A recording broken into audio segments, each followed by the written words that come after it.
Welcome to the House of Time. We're going to demonstrate today a very rare illuminated alarm clock from the 1870s.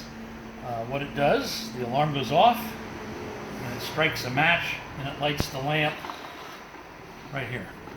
So the problem we've had is sulfur matches are no longer available, so sometimes the striker on these don't do so good. But we'll see how it goes. First, you put your match in. It's either down here as your matches. You stick it in this top one, and you load it in here.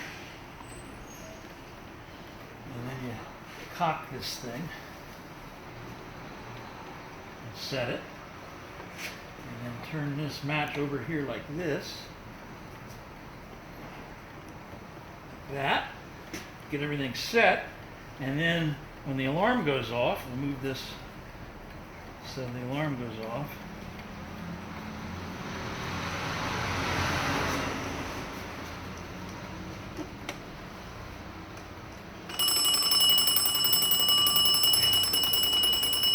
I don't know if I have the alarm wound enough to...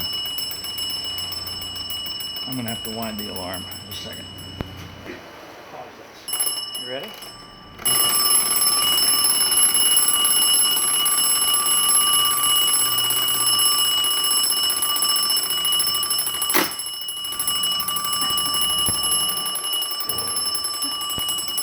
Voila, we have light. Now we can get up and put the fire out.